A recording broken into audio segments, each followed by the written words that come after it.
আমাদের এই ব্রাজিলের জার্সিতে ঘামের দাগ আছে, রক্তের দাগ আছে, কাদার দাগ আছে, কিন্তু কোনো কলঙ্কের দাগ নাই। আসলেই কি তাই? रुको जरा सबर करो। বেশি দূরে যাব না, সালটা 1995, ব্রাজিল ভার্সেস আর্জেন্টিনার ফুটবল ম্যাচ। চমৎকার একটি ক্রসে গোল দেন ব্রাজিলের তুলিও মার্ভেলিয়া। বাট এই জায়গায় ব্রাজিলিয়ান প্লেয়ারটা বলটা রিসিভ করছে কিভাবে? আরো দুইবার দেখেন। হাত দিয়ে বলটি থামিয়ে তারপর দিয়ে দিল চমৎকার গোল। গোল হওয়ার সাথে সাথেই কিন্তু আর্জেন্টিনার প্লেয়াররা তেড়ে যায় রেফারির দিকে হ্যান্ডবলের নোটিশ দেওয়ার জন্য, কিন্তু রেফারি হ্যান্ডবলে কোনো পাত্তা না দিয়ে উল্টা আরো সাফাই গেল যে ব্রাজিলিয়ান প্লেয়ার তার বুকের মাধ্যমে বলটা রিসিভ করছে। अच्छा है मैं अंधा हूँ। এখন কিন্তু রেফারি অনেক ভালো, সবকিছু fair. Happy very happy. No cheating no cheating. আর হাত দিয়ে তো গোল দেয় শুধুমাত্র ম্যারাডোনা। যাই হোক, এই গোলটির কারণে সেই 1995 সালের ম্যাচটিতে ব্রাজিল জিতে যায়, কারণ ব্রাজিলের জার্সিতে কোনো কলঙ্কের দাগ নাই। হ্যান্ডবলের মাধ্যমে গোল দেওয়ার ইতিহাস আরো অনেক আছে, সেই মান্দা তামলে যাইতে হবে না। 2010 সালের কথা, ব্রাজিল বনাম আইভরি কোস্টের ম্যাচ। বলটা স্পষ্ট হ্যান্ডবল হয়, কিন্তু রেফারি কোনো প্রকার বাঁশি দিল না, খেলাও থামলো না, ব্রাজিলের প্লেয়ার গোল দিয়ে দিল।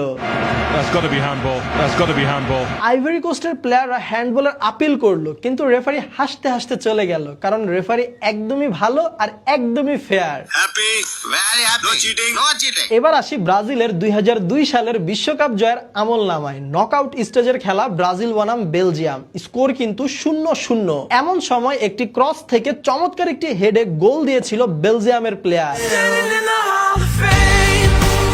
কিন্তু সাথে সাথেই রেফারি এই গোলটি বাতিল করে দেয়। কারণ রেফারির কথা হচ্ছে বেলজিয়ামের প্লেয়ারটা হেড দেওয়ার সময় ব্রাজিলিয়ান প্লেয়ার সাথে তার ধাক্কা লাগে। জাস্ট ফাউলের নমুনাটা দেখেন। মাথায় নষ্ট মামা। মাথা নষ্ট ফাউল আর গোলটি বাতিল, আর এই গোল বাতিল করে দেওয়ায় জিতে যায় ব্রাজিল। আমার মাহমুদি দিচ্ছে, এ ভাইস্তা আমার মাহমুদি দিচ্ছে। এখানে কিন্তু রেফারি খুবই ভালো, একদমই ফেয়ার ম্যাচ হয়েছে, কারণ ব্রাজিলের জার্সিতে কোনো কলঙ্কের দাগ নাই। আবারও বলি 2002 সালের বিশ্বকাপের কথা, ব্রাজিল বনাম তুর্কি ম্যাচ। খেলা কিন্তু 1-1 সমতায় আছে, খেলার 85 মিনিট হয়ে গেছে। এমন সময় ব্রাজিল একটি অ্যাটাক দিল, আর তুর্কির ডিফেন্ডার ব্রাজিলের প্লেয়ারের জার্সি ধরে টান দিচ্ছে, কিন্তু কোথায়? ডি বক্সের বাহিরে। ব্রাজিলের প্লেয়ার ডি বক্সের বাহিরে ফাউল হলো, কিন্তু রেফারি দিয়ে দিল পেনাল্টি।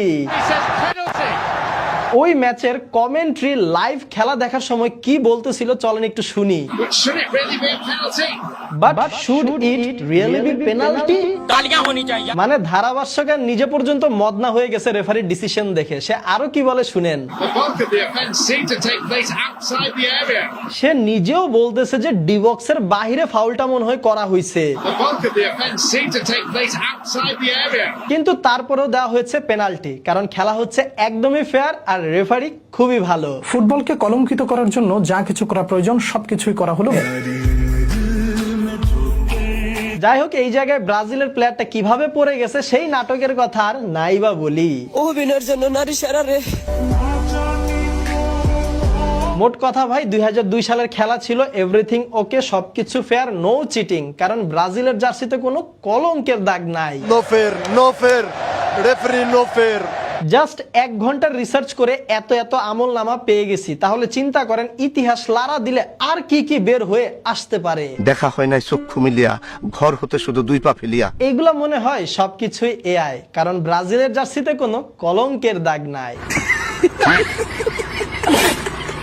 ভাগ্যিস 2002 সালের আগে এত পরিমাণের ফেসবুক, ইউটিউব কিংবা এত প্রমাণ রাখার ব্যবস্থা ছিল না, এত প্রচারণাও হইতো না ঠাস ঠুস। बच गया साला। যাই হোক ভাই, সবকিছু এআই স্বীকার করে নিলাম, কেউ আবার রাগ করেন না।